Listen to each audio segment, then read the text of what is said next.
Many of the great games in Alabama history can be associated with a date on the calendar. All those New Year's Day games, the third Saturday in October, and some great Alabama-Auburn games played right around Thanksgiving. The 1985 season got off to a burning start on Labor Day night in front of a national stage. We were playing on Labor Day night. It was a Monday night football game.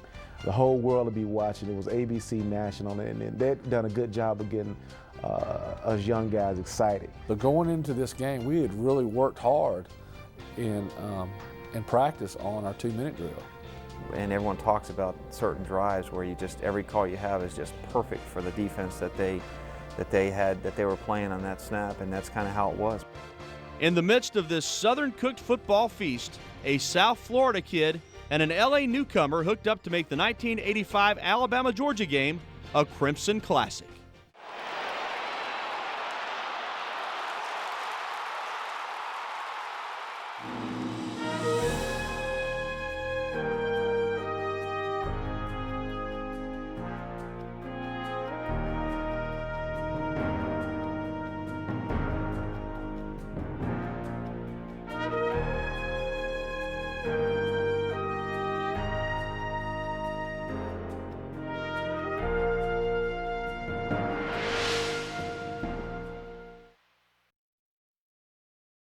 Welcome to Crimson Classics. I'm Gary Harris.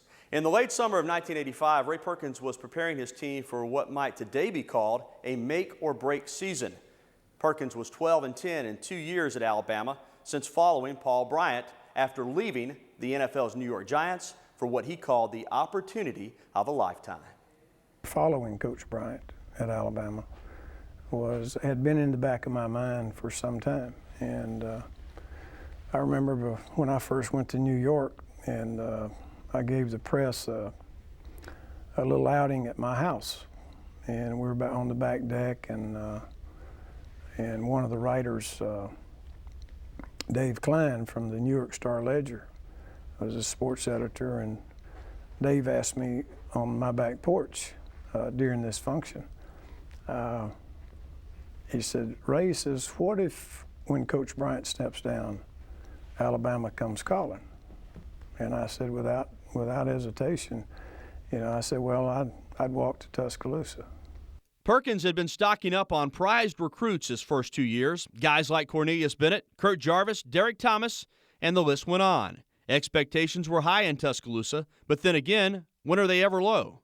We were in a recruiting meeting, and I asked two questions. I asked who the top running back was in the state and who the top lineman was. And I was informed that Cornelius was the top running back and Kurt Jarvis was the top lineman, but they had already committed to Auburn. And I asked my next question was, have they signed? Have they signed the dotted line yet? No, that don't happen until February. But so we got in the car. I left the staff right where they were, and Ken Donahue and I got in the car and drove to Birmingham that very minute, and started talking to those kids. I love Coach Perkins. Coach Perkins called me up once we got far along in the recruiting process and told me that he had a scholarship for me at Alabama, and he'd give me an opportunity to play here as a freshman, and that's all I needed to hear, was that the University of Alabama wanted me. And I will forever remember him for giving me an opportunity to play here. When I decided to sign my scholarship here, I called him at 6 o'clock in the morning, and I still remember him telling me that this would be the best decision of your life. This is a special place, and it has turned out to be just that, a special place. And I've made innumerable contacts, and just to be here today talking about games that I played in, I have to attribute that all to Coach Perkins. You say I'm a good recruiter, or I was a good recruiter. We just worked at it. We worked at it, and we took pride in it, and we shot straight, and we were forthright with the young men and their parents, and that was about all we did. I enjoyed the recruiting. I really enjoyed it. It's a totally different ball game than anything else. In '84, Alabama went looking for an immediate impact receiver. and wound up filling that need with a confident West Coast Junior College transfer named Al Bell. You know, Al was a confident young man, and Al was, you know, everyone called him L.A. and it wasn't for Lower Alabama either. I mean, it was L.A. and he brought a lot of confidence, and the kids picked up on that, but it was a good confidence. You know, they didn't think, well, you know, here's a guy from the West Coast just thinking he's all that. After the '84 season, we could tell that I could tell anyway that we didn't have receivers that we were going to need. We needed a receiver going into the next year that could come in and play. So I asked Dave Rader, I said, I want you to make contact around the country to all the junior colleges, and I want you to sign the top 2 junior college receivers in the country. That's our goal. So sure enough, he does. Now, he'd been in JC for 2 years, so he'd been in Coffeyville, Kansas, you know, and that's different from LA and it's different from Tuscaloosa. So he's had some culture changes in his life, and I think that helped him, and I think our guys were ready to accept him, and Al had shown in the spring he could do that. Now, it was junior quarterback Mike Shula's job to utilize the talented Bell. Shula was entering his 3rd season in Tuscaloosa after being recruited for the Crimson Tide by Perkins assistant George Henshaw. Shula had split time at quarterback with Vince Sutton in '84, but he won the starting job in the spring of 1985 despite breaking his leg at the end of spring training. Yeah, well, I'm still trying to figure out from David Rader, who's our offensive coordinator right now, why the quarterbacks were live in spring practice. I broke my fibula just above my ankle, and because we got hit, I got hit by our linebacker about I think it was our 13th day of spring ball, and you know, but I was able. It was kind of an injury that was healed very fast, so I didn't really miss a beat other than the rest of spring ball. And came back in and kind of had to earn my job again as a starter. If you remember watching Coach Shula play, you realize he didn't have the strongest arm out there. He didn't have the quickest feet. You're always looking for bigger, faster, stronger guys. What he had is some things that I don't know, and you always think you're a good coach. You know what I mean? I think he brings some things that I don't know if you coach. I think they come out of the womb. Mike probably was the slowest quarterback ever to play anywhere. All our offensive linemen could outrun him, but Mike has something you can't teach, and you can't give to somebody, and then he has a huge heart. Mike's similar to Steve Sloan, very similar. Not the greatest talent in the world, you know. What he did, he used his talents as intelligently as he possibly could. In the years that we worked with Mike here, I never saw him. He would not ask himself to try to make a throw that he knew he couldn't make, you know, and that takes an awful lot of discipline. Of course, we all know Mike Shula went on to become head football coach at Alabama in 2003 with Dave Rader as his offensive coordinator. Perkins' defensive coordinator, Joe Kynes, also served Shula in the same capacity. So Perkins had a pretty good supporting cast back in 1985. Shula, the quarterback, also had a very good supporting cast. Remember these names: Van Tiffin, Kurt Jarvis, Cornelius Bennett, Chris Moore, Bobby Humphrey, and a young Derek Thomas, just to name a few. We'll take you from the pregame meal to the postgame celebration of this SEC Classic. Kickoff for the '85 season opener is next.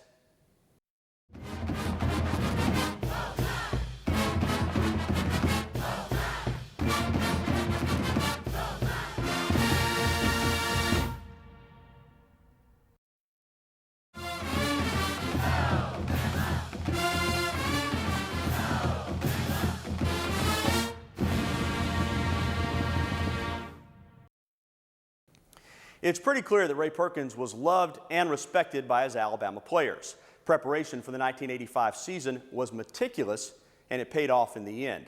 Indeed, Perkins had an eye for detail and a stern reputation, which might have been a rub to folks outside the program looking in, especially when trying to follow the legendary Coach Bryant.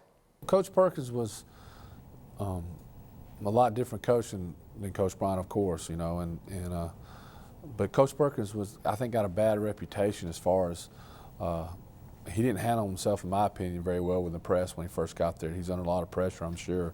But he was so good to us. I wish the people that could have witnessed how close a team we really were, and how Coach Perkins really turned us around, you know, and changed us from a running football team to a pro-style offense. I think he did a good job. Probably after my sophomore season, you know, I just kind of, you know, it was a tough year for us, and I just felt, you know, I wanted to make sure that I was doing everything I could in our communication, and I probably was.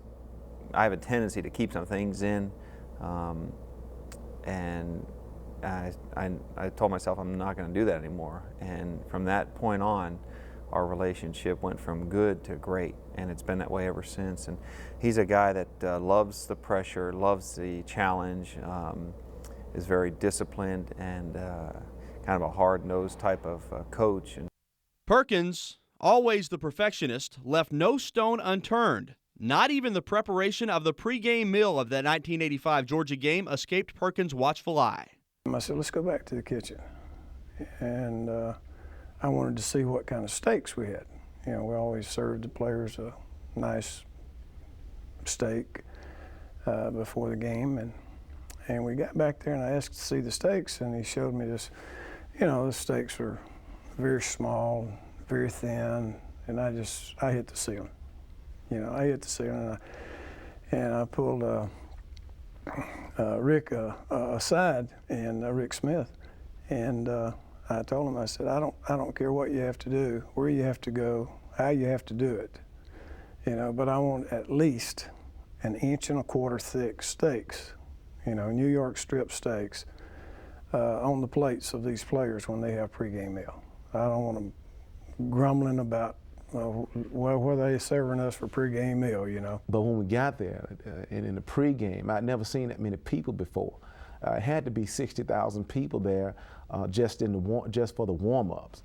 And I remember missing a lot of balls in the pregame, getting hit in the head, trying to look at all the people, trying to take in the environment there in Athens. By kickoff time, there were over 80,000 fans in the stands on a balmy night in Athens.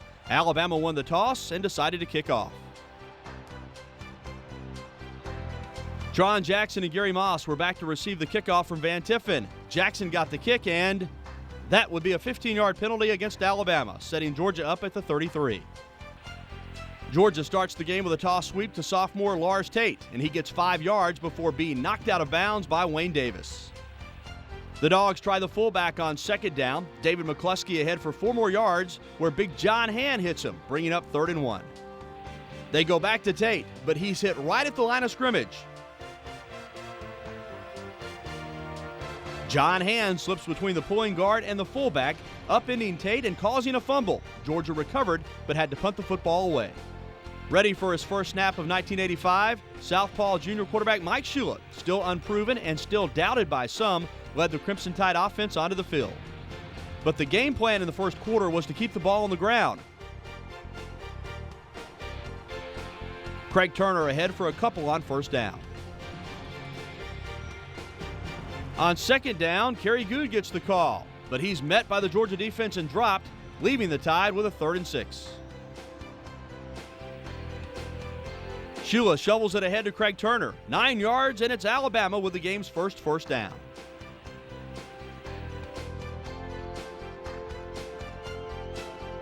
After Georgia jumped off sides, Alabama has it 1st and 5. Kerry Good gets the football, and he picks up 14 yards into Georgia territory.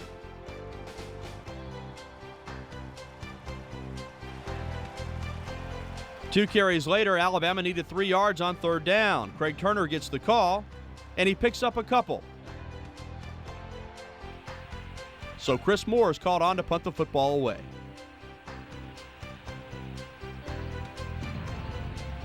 And it was a near disaster for the Bulldogs as Moss muffed the punt and had to go back to the 2-yard line to fall on the football.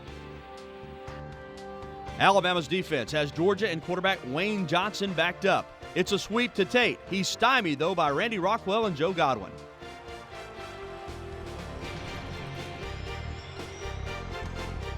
Freddie Robinson and Rory Turner converge to break up Johnson's pass. Still not a first down yet in the game for Georgia. Alabama's going to set up the return here, and Chris Carpenter kicks it away to Greg Richardson, who catches it at midfield and gets 10 yards to set Alabama up in Georgia territory for its second drive. We're at the 7:25 mark in the opening quarter, and it's a little option ball by Alabama on first down, and Good loses 2. Georgia's defense is anxious. Mike Shula takes advantage and draws him off sides for the third time in the game. 3rd and 3 now. Shula takes it.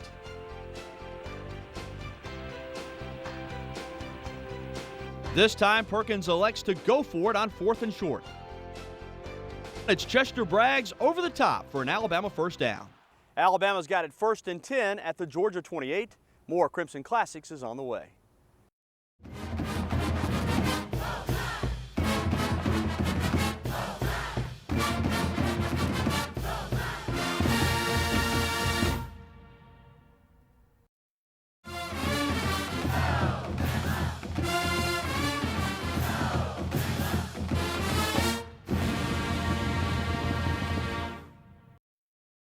That Alabama offensive line had the tide moving early on. Wes Neighbors at center. David Gilmer and Bill Condon manned the guard positions. And Hoss Johnson and true freshman Larry Rose were starting at the tackle spots. Larry Rose was a guy that didn't look much like a football player. He could just block you. And he was a tough guy. And, you know, he was a freshman. And I look over there before the game, and he looked like he had deer in headlights. I mean, I thought he was really going to, I mean, he started to hyperventilate a little bit. And it's his first game. He's a true freshman. He wasn't even redshirt. He's a true freshman starting a guard or tackle. I think he started tackle that game. They eventually moved him to guard. And that's no easy task. I mean, and he played excellent. And I came up and talked to him before the game and said, hey, you're going to be fine. You know, if you can block those guys you're blocking every day in practice, you can block anybody. They're just Cornelius Bennett, Derek Thomas, you know. Those guys, you know, you block them, you block anybody. Just over 4 minutes left in the first quarter. Shula looks downfield for the first time. He's trying to find Al Bell, but standout Georgia quarterback Tony Flack gets it instead. They call clipping during the return, but Georgia still takes over at the 10. Lars Tate gets the call, but once again, John Hand owns the real estate between the tackles. So Johnson tries to pass on second down, but it's All-American Cornelius Bennett causing him trouble this time. The Bulldogs go back to Tate with the sweep on 3rd and long, and Bennett nails him. Bulldog tight end Wycliffe Lovelace is no match for Bennett, and the fullback McCluskey has no chance to slow him down. It's a loss of 4 yards, and Georgia will punt for the 3rd time. 2:45 to go in the first quarter, and Bama goes back to the ground. This time, fullback Mike Bobo for 3 yards. It's tough sledding, though, for Braggs on second down. He's met by Flack on the toss sweep.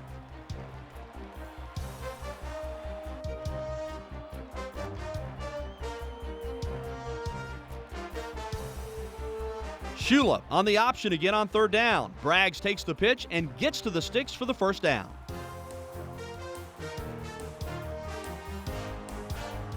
How about a little hocus pocus from Shula and company on 1st down as he finds Bell among 3 Georgia defenders for the big gain. Bama's knocking on the door again. Shula hands to Bobo, who picks up 3 yards on the last play of the first quarter. There's still no score in the game. On the first play of the second quarter, it's another handoff to Mike Bobo for 3 yards. It's 3rd and 4 on the 7th play of the Alabama drive. On 3rd and 4 at the 16. Again, the pro set. They drag Bell in motion. Shula to throw. Setting. Throwing for the corner. Open Bell. Touchdown, Alabama. Shula to Bell, and Bama leads 6-0. Flack was beaten on the zig out the post corner. We were talking about Tony Flack, one of the top defenders in the SEC. Maybe even in the country. He just dropped a bike in the end zone because Al Bell ran around him and was wide open for the touchdown toss from Mike Shula. That one ingredient you cannot coach. Blazing speed. It was gorgeous. Here is Van Tiffen on to attempt what would be his 68th consecutive point after. And as is Custer with Tiffen, he drills it right down the middle. Timeout on the field. Bama leading Georgia 7-0. Al Bell was his attitude helped our whole team when he got there. I mean, it was not a pass or a lick he would not take in practice. Just seeing him that year gave us confidence in the preseason.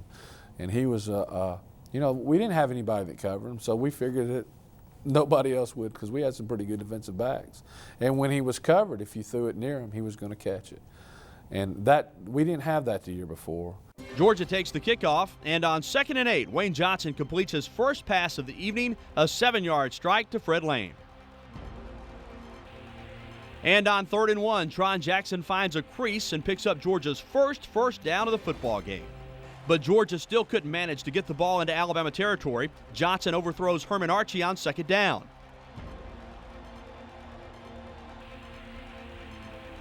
And the 3rd and 7 play comes up a couple of yards short.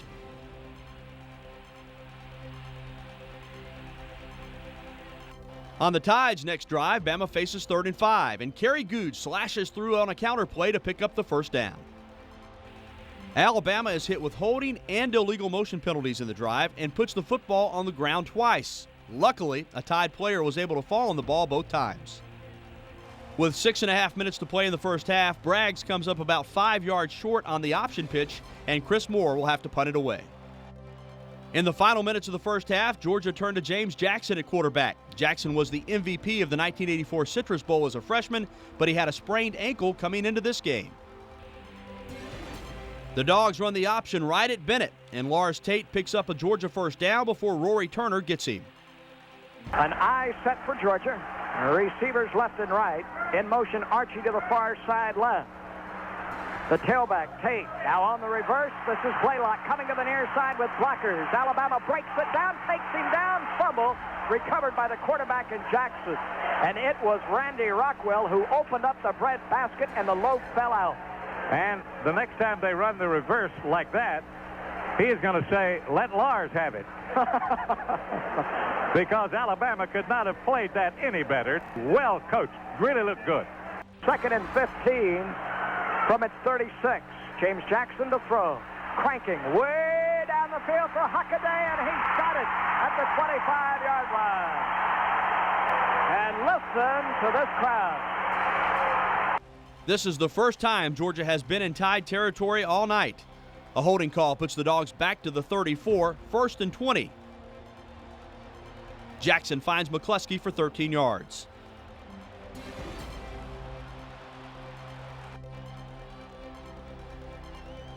On 2nd and 7, the Camilla, Georgia native rolls out and keeps it for no gain.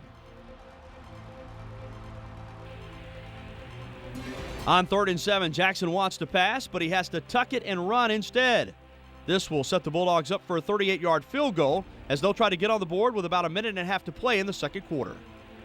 The Bulldogs' Steve Crumley will attempt to put Georgia on the board with a 38-yard field goal. It's good, and Georgia has cut the lead to 4 with 1:16 left in the half. Alabama ran the ball 3 times to try to run out the clock, but Georgia called timeout to force a Bama punt. The Dogs rushed all 11, but Chris Moore managed to boot it away. Jackson takes it straight ahead as the clock winds to 0. The teams go into halftime, Alabama leading Georgia 7-3. Alabama had a brand new defensive coordinator in 1985, Joe Kynes, and his squad gave him a nice debut. Kynes, the Piedmont native, returned home in 2003 as Mike Shula's defensive coordinator. Second half action is coming up next on Crimson Classics.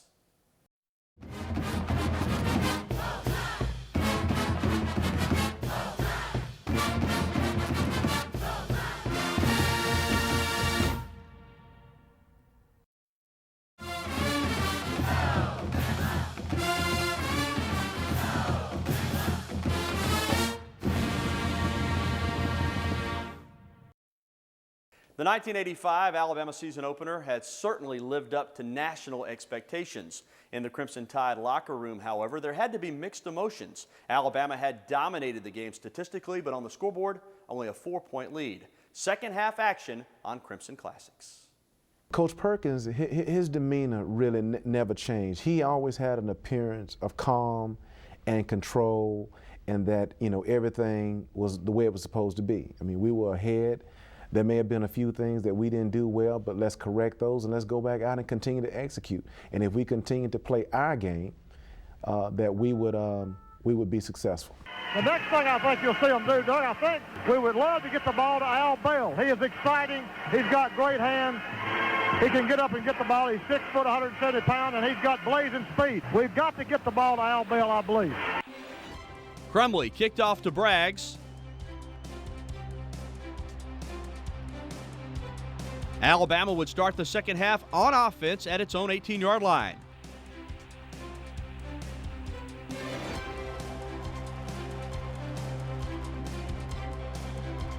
Three in a row for Craig Turner, fails to move the chains, and Alabama puts it away.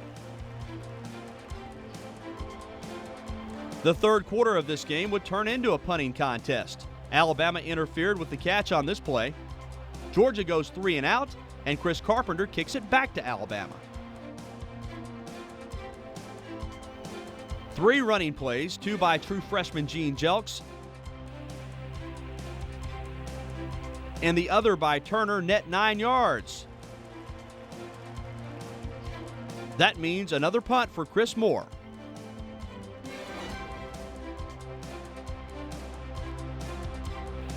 James Jackson is once again being chased by Cornelius Bennett, and without a first down, Georgia would have to have another punt from Chris Carpenter. Line of scrimmage to the 23. Carpenter will hit it about the 10. Richardson awaits his kick at the Alabama 30. And Carpenter puts his foot into it. It's a low line drive kick. Richardson backpedals to the 25 and now heads north-south. Across the 35, 40, 45 midfield, the Georgia 45, up the boundary 40, out of bounds at the Georgia 35-yard line. The punt was a 51 yards, but Carpenter outkicked his coverage. For Richardson, brought it back 39 yards. You're right. Carpenter did outkick his coverage. It was a low-line driver that really flew downfield. Midway through the third quarter, Alabama's set up with field position now. Braggs takes it, but only gets 1 yard on the play. Braggs tries it again on second down, but there's nothing doing for the Tide. Athens, Georgia's Henry Williams makes the stop. Jelks carries it on third down. No first down, but Alabama is into range for Junior Van Tiffen. It's a 48-yard attempt for the Red Bay native, his first of the '85 season. A 48-yard effort that would give Alabama a 7-point lead. The snap, the spot, the kick with plenty of leg is good. Good. Van Tiffen connects from 48 yards out, and Alabama leads 10-3. Alabama kicking to Georgia with 5 minutes to play in the third quarter, ahead by 7. Moss takes it out to the 23.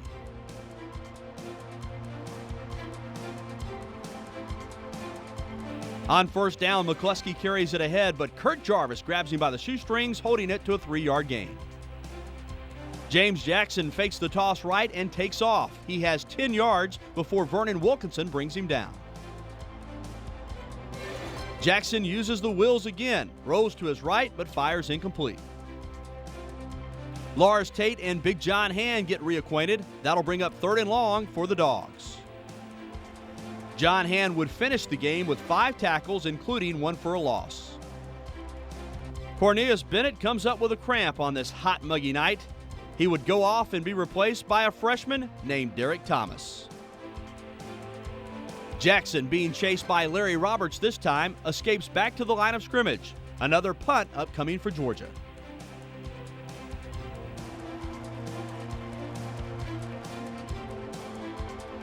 Carpenter gets this one off. Richardson fields at the 25 and is swarmed after 5 yards. Mike Shula keeps the Georgia defense honest, turning it upfield on the option for 9 yards. On third down, Kerry Good takes it over the top, picking up the Alabama first down. On third down, Shula's back to pass, but he gets nailed from behind by Andy Lloyd. Shula fumbles, but somehow Alabama gets the ball back. He has the snap, an all-out rush, and he gets it away. It bounces inside the 25, inside the 20, inside the 15, inside the 10, rolling to the 5. It will be down right at the 5-yard line. Between the 5 and the 6, a 47-yard effort with the roll, and Moore once again, Doug and Jerry, he's done his job. Big Tim Worley gets the call in the last play of the third quarter. He's met by a whole host of Tide defenders after a gain of just 2 yards. That's 3 quarters down and 1 quarter to go, but it was certainly action-packed. And whether you've never seen it or seen it 100 times, you'll want to stick around for the fourth quarter.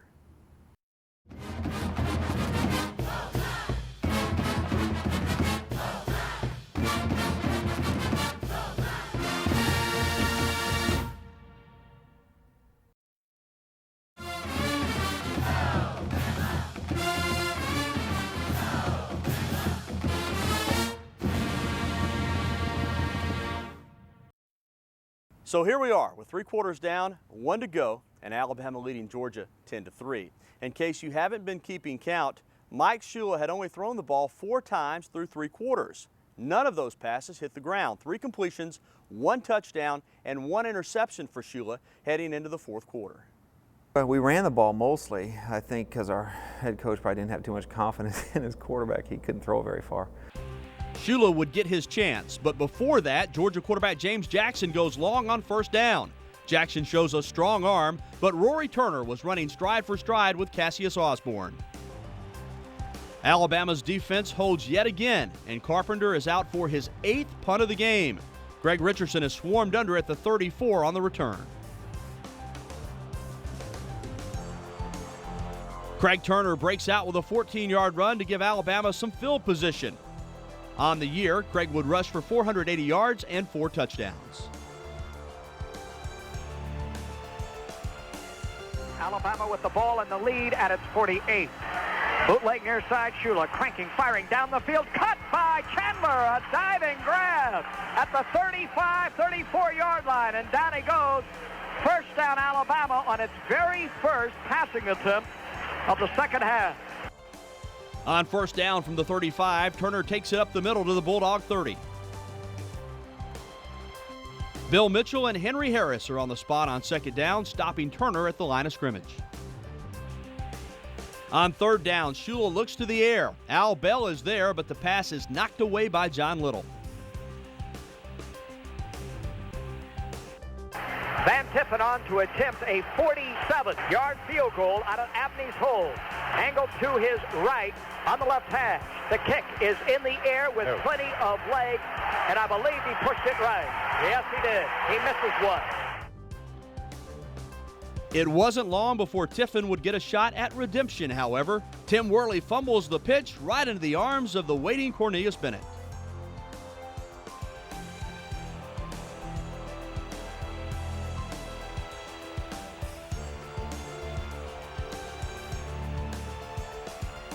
On third down of the next possession, Perkins and Shula decide to take another shot downfield.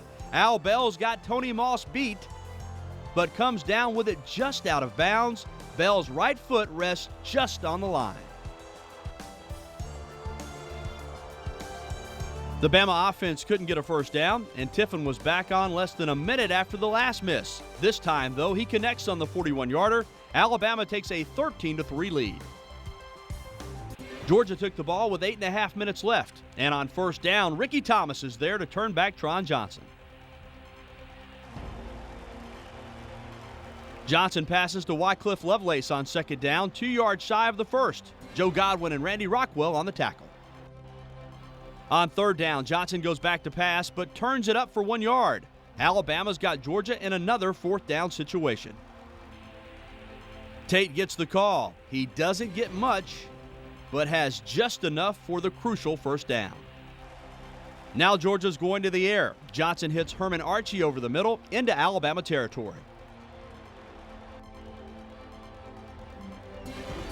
Johnson finds Hockaday this time over the middle. He gets down around the 35-yard line. This is 3rd and 5. Georgia goes to the air again for Osborne. Vernon Wilkinson was close for Bama, but not close enough.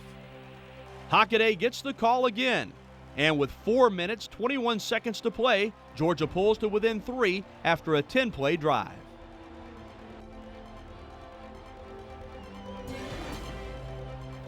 Georgia tries a 2-point conversion, but Johnson misfires on the run, trying to hit the fullback in the end zone. Alabama leads 13-9.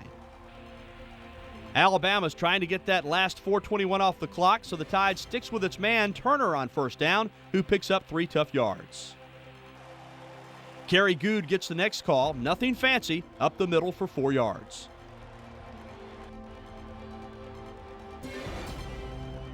.3:15 to go and counting on 3rd and 3, but Shula doesn't like what he sees and calls Alabama's final timeout of the game.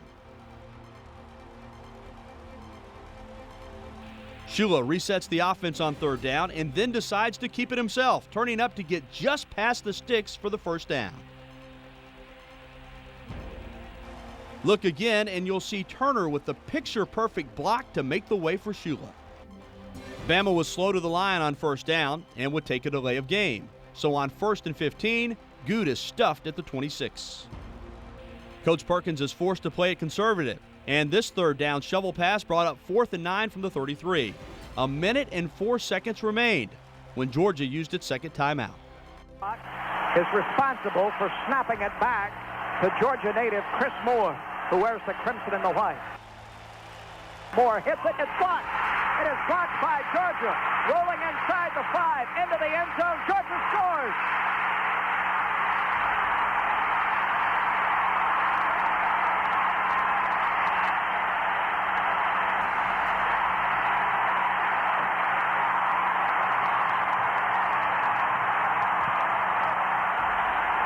Calvin Ruff has scored the touchdown for Georgia. The Bulldogs block the kick. It rolls into the end zone. Georgia, for the first time, leads, and the crowd tells the story.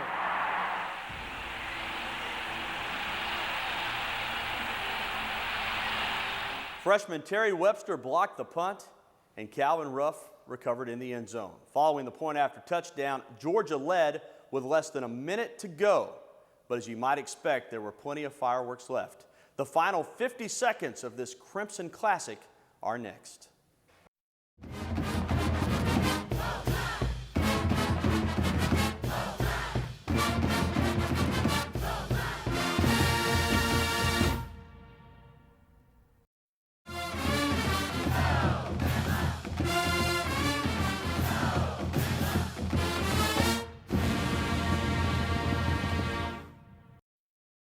Playing it safe for 59 minutes and 10 seconds, Mike Shula was only 3 of 4 for 43 yards. But now with the Tide trailing and the final 50 seconds about to tick off the scoreboard, can Mike Shula become Air Shula and lead the Crimson Tide to a major comeback victory? That time, Georgia realizing what they had to do. Put the pressure on the freshman, and it looked like for a moment he was going to get it off because he gets them off pretty quickly. But it was not to be. They bounced it away and kicked it into the end zone and then fell on it for the touchdown. So Georgia leads 15-13 with just 50 seconds left to go in the ball game. And what a disheartening loss if Alabama cannot manage to pull this thing out with less than a minute to go. And it's going to be tough. Mike Shula, the guy has a football IQ off the charts, and he could execute the 2-minute drill just as good as Joe Montana. So we knew that we had the right guys in the game to get it done. It was just a matter of executing. I think the main thing was our coaches had us very well prepared for that game. Been working on it practice. It's like second nature. We knew what blitzes Georgia was going to run. We knew what passes were going to work. And this is nothing but a 2-minute drill that we practiced every Thursday. These are plays, 4 or 5 plays, that's all we have for the 2-minute drill. And Mike Shula is the quarterback, of course, and he's calling the plays. We're not signaling anything from the sideline. We're not helping him out at all from the sideline. He's in full control of this entire thing right here. The line of scrimmage, the Bama 29, the Tide trailing by 3. Slot right formation, Bell and Richardson to the far side right. Shula sends a man in motion in Good to spread the field. Mike the backpedal, here comes the rush. He fires way down the boundary for Kerry Good, and Good can't get it at the 35. And he's out of bounds. 44 seconds to go. You got 50 seconds left. You're looking in the quarterback's eyes. And I've looked in, we were in positions like that before, and we looked at the quarterback, and it wasn't Mike Shula, and we didn't come back. But when we looked at his eyes, it was, he had the confidence to do it. And he wasn't going to be beat, and we knew if we gave him protection and time that he'd find somebody open and he'd get the ball to him. Shula from his 29. Backpedaling again. Here comes the big rush. Mike steps up, floats it to the far side, complete at the 43. First down, out of bounds at the 45-yard line with the football. That was Richardson.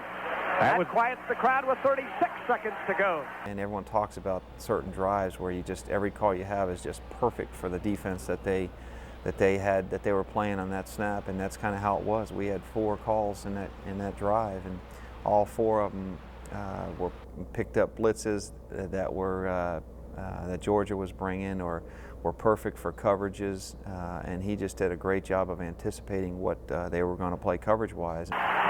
16-13, Georgia leads, 1st and 10 for the Tide at its own 45. Shula yelling as loud as he can, sends Jelks in motion. Back he goes. Here comes the blitz. Shula releases way down the middle. Cut by Bell at the 30-yard line. The first down stops the clock with 29 seconds to go. That's the Georgia 29 now. And Bama's back up to the line of scrimmage. 1st and 10, trailing by 3. Bama is back within field goal range of Van Tiffin. Al Bell was, his attitude helped our whole team when he got there. I mean, it was not a pass or a lick he would not take in practice.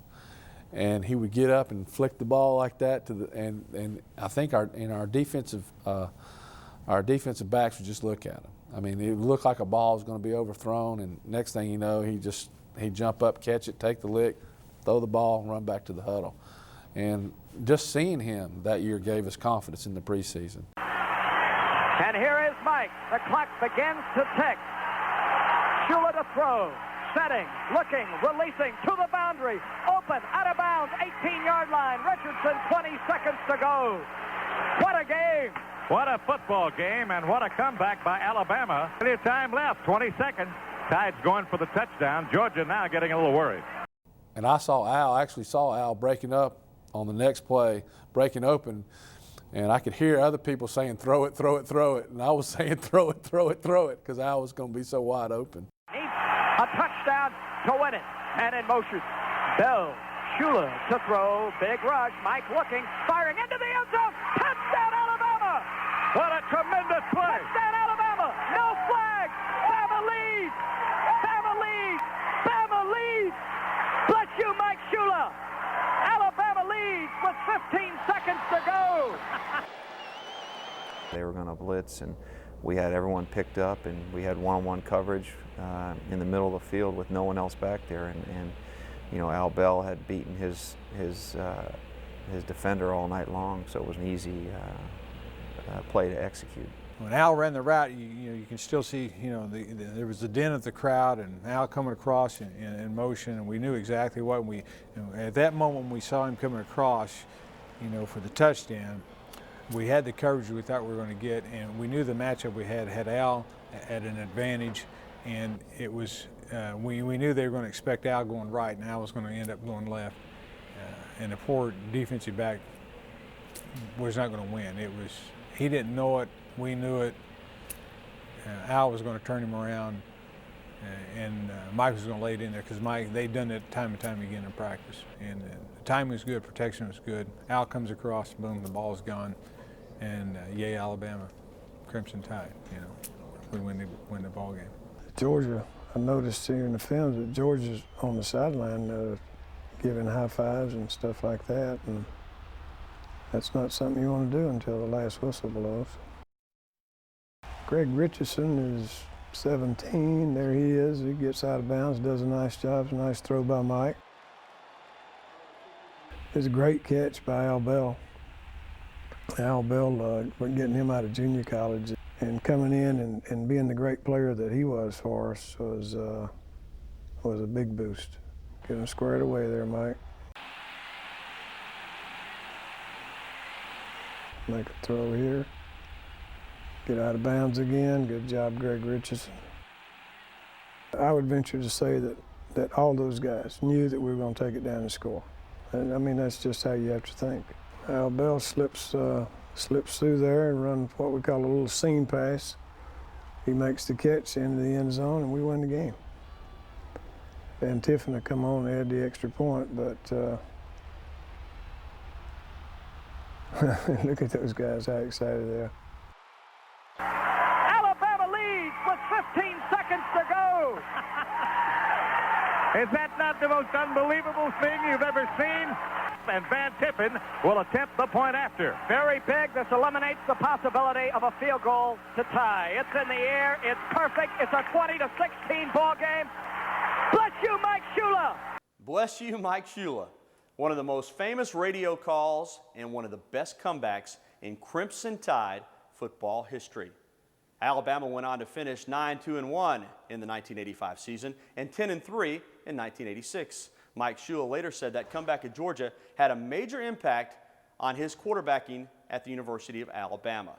The Crimson Tide had another last-second comeback in 1985, but that's for another time and another edition of Crimson Classics. For the Bryant Museum, I'm Gary Harris.